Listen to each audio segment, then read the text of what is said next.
홍공 후짜. 네, 안녕하세요. 반갑습니다. 저는 홍공TV 채널의 저는 홍공쌤이고요. 오늘 굉장히 또 귀한 분 모셨고, 일전에 한번 이제 모셨는데, 제가 놓칠 수 없어서 한 번 더 이제 모셨습니다. 쌤, 안녕하세요. 반갑습니다. 안녕하세요. 네, 소개 좀 부탁드리겠습니다. 안녕하세요. 저는 즐거운 초등 영어를 운영 중이고요. 그리고 15년 동안 영어 교과서를 만들어 온 편집자 출신의 크리에이터입니다. 이지은 지니쌤이라고 합니다. 반갑습니다. 사실은 이제 원래는 이제 그 편집자, 교과서를 이렇게 다 네. 초중고 다 쓰셨죠? 네, 맞아요. 와, 네. 초중고 다 쓰는 게 쉽지가 않은데, 네. 그만큼 또 회사에서 있는 시간이 많았다. 네, 맞아요. 야근을 많이 했다. 그렇죠. 네. 예, 그러면서 이제 초중고의 교육 과정을 이제 한 큐에 다 이렇게 꿰고 계시고, 그러면서도 이제 유튜브로도 또 이제 많이 또 하시더라고요. 네, 예, 맞아요. 유튜브 때 주소 제 아래다가 네. 이렇게 드렸고요. 이런 식으로 이제 초중고를 다 알고 계시면서 이제 책을 쓰시는 입장에서 또 이제 유튜브로 이제 컨텐츠도 제작을 하시고, 저도 이제 교재 제작 때문에 몇 번 이제 자문을 구했었는데 영명하십니다. 자, 그러면 우리 이제 교육과정 차원에서 오늘 한번 이야기를 해볼까 하는데요. 2022 개정교육과정이라고 해가지고 네. 요즘 뭐 유튜브나 특히 맞아요. 이제 인스타그램에 보면 네. 요약해가지고 이제 많이들 올리시더라고요. 네, 네, 맞습니다. 저 안 올리고 계속 기다리고 있었거든요. 네. 왜냐하면 조금 시간이 흐른 다음에 네. 한 번에 이렇게 전문가를 모시고 이렇게 저는 음. 싹 한번 정리를 하고 싶었어요. 네.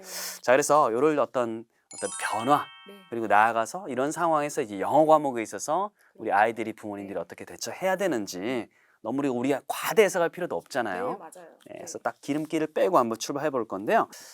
자, 그럼 이 개정 교육 과정의 적용 시기는 이제 언제인지 하고, 그다음에 이제 몇 학년 아이들한테 이게 적용이 되는지 좀 말씀해 주세요. 네.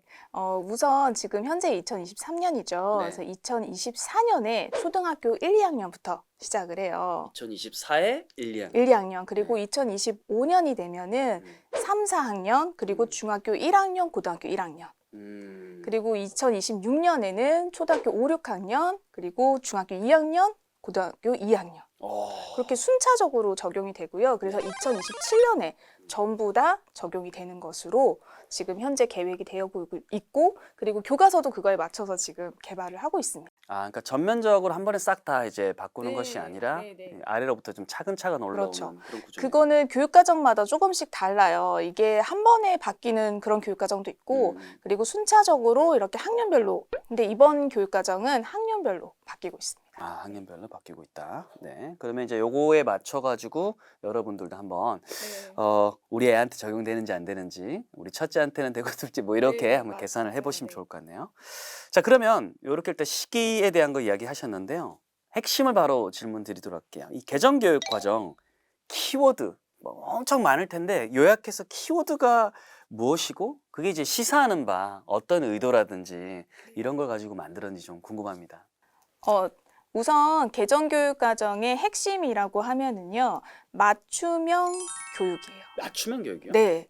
그러니까 우리가 기존에 보다 지금 학령 인구 계속 줄어들고 있잖아요. 그러니까요. 그렇죠. 네. 그래서 교실의 학생 숫자들이 점점 줄어들고 있는 상황이에요. 그러다 보니까 이제는 우리가 교실에 있는 학생 수가 줄어들면 학생 개별 교육을 할 수 있는 시대가 올 수도 있겠다라는 것들을 이제 좀 준비해가고 있는 단계거든요. 확실히 좀 많이 줄어는 들고 네, 있으니까 네. 일리가 있네요. 네, 그래서 맞춤형 교육에 조금 키워드 방점을 찍고 있고요. 그리고 영어과 교과 말고도 전체적으로 보면은 디지털과 생태 요 두 가지가 좀 가장 큰 키워드라고 볼 수 있어요. 디지털과 생태. 좀 네. 더 궁금합니다. 네. 네, 디지털 교육이라고 하면 우리 지금 제가 나중에도 말씀드리겠지만 AI 디지털 교과서 등이 이렇게 등장을 하고, 네. 그리고 우리가 기본적으로 문해력을 이해하는 것을 넘어서 디지털 문해력, 이 디지털 리터러시라고 말씀 많이 하는데요. 그 부분도 우리가 교육과정에서 준비하고 있습니다. 그리고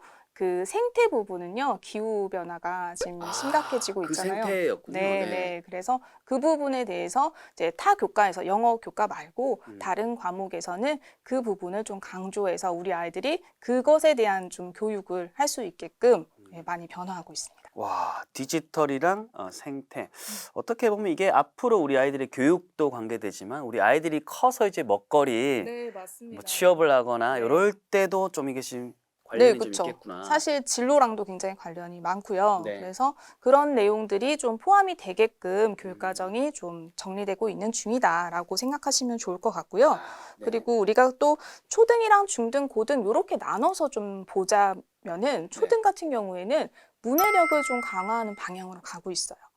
네, 그래서 그래서 국어랑 영어에 좀 포커스가 맞춰져 있겠지만 어쨌든 기초 문해력이 부족한 친구들이 많기 때문에 그 부분이랑 더불어서 디지털 리터러시까지 포함할 수 있게 초등이 그렇게 가고 있고요. 네. 그리고 중등은 사실 이번 교육과정에서 가장 포커스로 하는 것이 자유학기제. 예요. 그래서 자유학년제였다가 그게 지금 이제 과도기여서 지금은 섞여 있는 상태거든요. 근데 네. 2025년부터는 그냥 학기제로 통일. 그리고 그게 뭐 중학교 1학년이 될 수도 있고요. 3학년이 될 수도 있고. 네, 그런 식으로 학교 재량으로 하지만 한 학기만 하겠다. 그것을 좀 집중적으로 그 교육과정에 녹여 놓았고요. 네. 그리고 이제 고등 같은 경우에는 사실 이제 고교 학점제가 다죠.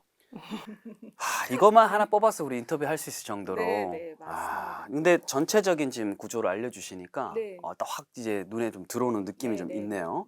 특히 이제 자유학년제였었던 때는 어쨌든 1년을 어떻게 보면 맞아요. 비워야 네. 되니까 이게 부모님들이 굉장히 어떻게 보면 부담이 좀 컸었잖아요. 네, 그 맞아요. 기간 동안 뭐 어떻게 네, 하란 네, 말인가 그런 걱정이 컸었는데 학기가 되면 그 뭐 적응 차원에서는 1학년 1학기 때 뭐 이렇게 맞아요. 하거나 네. 아니면 이제 뭐 이제 졸업을 마무리, 앞두고 그쵸? 그쵸. 네. 딱 그런 식으로 했을 때는 좀 부담이 조금 덜 할 수는 있겠다. 네, 맞아요. 이게 적응하는데 아이들이 좀 시간도 필요하기 때문에 1학년 1학기 저는 좀 찬성하는 편이고요. 네. 그리고 3학년 2학기도요. 사실 고등학교 입시 앞두고 진로를 좀 정하는 데 있어서 3학년 2학기도 저는 좋다고 생각을 해요. 그래서 아마 그 두 개 중에서 많이 이제 선택하시지 않을까. 중간에 갑툭튀 뭐 이런 느낌보다는 이 앞뒤로가 좀 이제 네. 좀 학교마다 좀 선택을 하지 않을까 이런 좀 생각이 들고요. 네.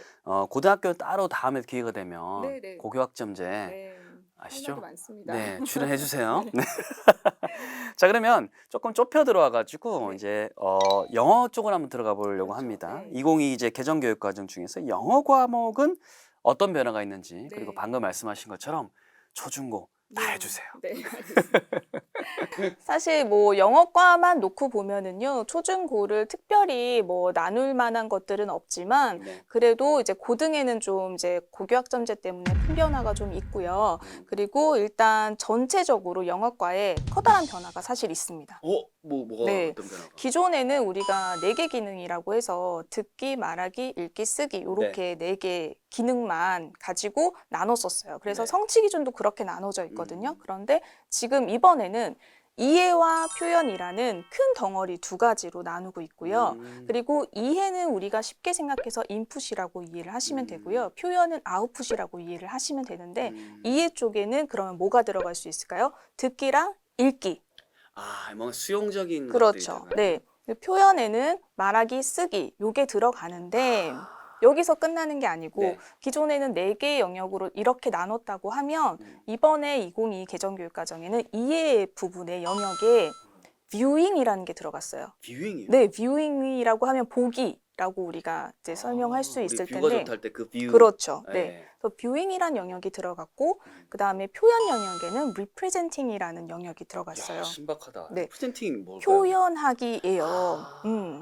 그런데 이 2가지를 놓고 지금 이제 출판사에서도 교재를 만들어야 되기 때문에 교과서를 만들어야 되기 때문에 이것에 대한 해석이 지금 굉장히 분분하거든요. 네. 꿈보다 해몽인가 봐요. 네. 근데 제가 이해하기로는 일단 뷰잉은 시각적 자료를 좀 더 주자라는 것으로 이해를 했어요. 근데 기존에도 영어 교과서에는 사실 그 시각적 자료들이 많이 있습니다. 그런데 실사든 뭐든 이렇게. 그렇죠. 근데 그것을 훨씬 더 조금 실생활에 가까운 그런 영어들이 표현들이 들어간 그런 영상이나 그런 것들을 좀 제공해주지 않을까 하는 기대를 좀 하고 있고요. 네, 그리고 리프레젠팅 부분은요, 기존에 우리가 생각했던 그 프로젝트 부분이라고 생각하시면 돼요. 그러니까 모든 절차를 끝내고 마지막에 팀 프로젝트 같은 걸 아이들이 하잖아요. 거기에서 조금 더 이렇게 대화랑 표현들을 더 많이 해보는 그런 영역이라고 생각하시면 좋을 것 같아요. 이해가. 음. 일단은 뭐 의견이기는 하지만 네. 그렇게 이제 해석이 될 수 있고 네, 다른 많은 출판사들- 부분 일단 네. 그렇게 해석은 하고 계세요. 그리고 음.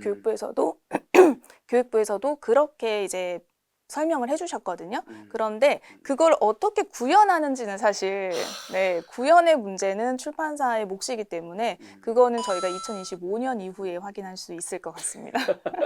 알겠습니다. 네. 어쨌든 그리고 네네. 또 추가로 말씀을 드리면 이제 실생활에 좀 더 가까운 그런 영어들을 구사하는 것을 목표로 하고 있어요. 이번 교육과정은. 실생활이라고 하면 사실 그동안도 사실은 실생활 이야기 네, 했는데 맞아요. 좀 더 구어스러운 게 나온다는 건가요? 그렇게 바꾸고 싶어 합니다.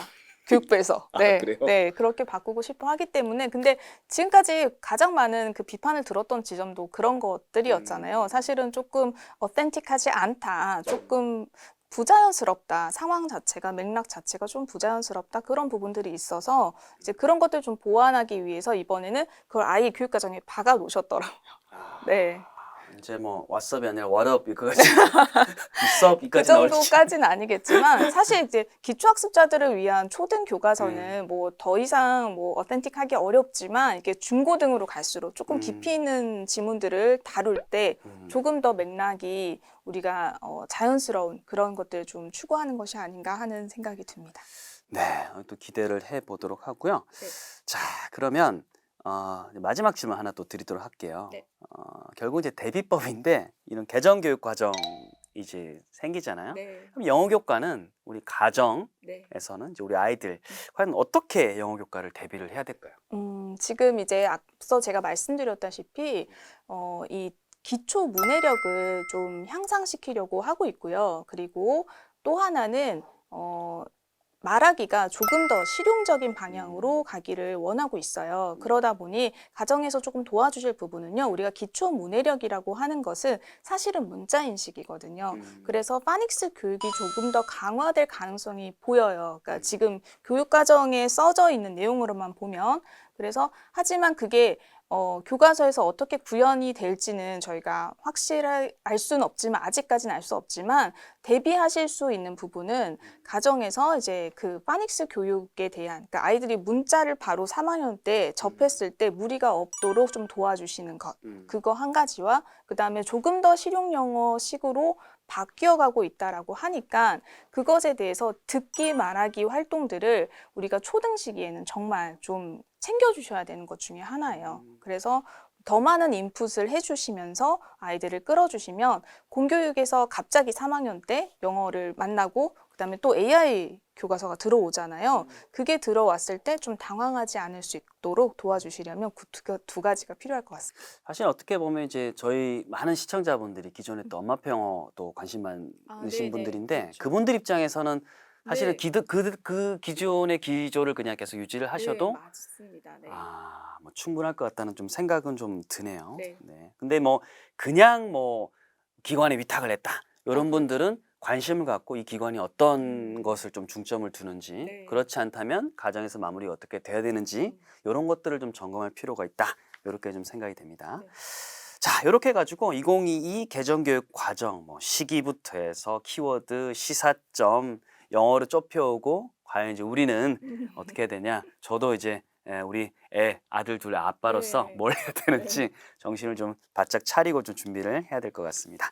감사드리고요. 우리 2부 네. 2부 한 편 더 할 건데 거기서는 이제 AI 디지털 교과서 있잖아요. 네. 요거에 대해서는 아직 많은 분들이 정보가 없을 것 네, 같거든요. 그렇죠. 네. 그거 내용을 또 한번 이야기해 보면 좋을 것 네, 같습니다. 알겠습니다. 네, 우리 이지은 쌤 유튜브라든지 관련 도서 관련해서는 제 아래 더보기란에다가 해놓았으니까 관심 있으신 분들 꼭 클릭해서 보시도록 하고요. 구독과 좋아요 부탁드리고 저희는 또 2부에서 뵙도록 하겠습니다. 감사합니다.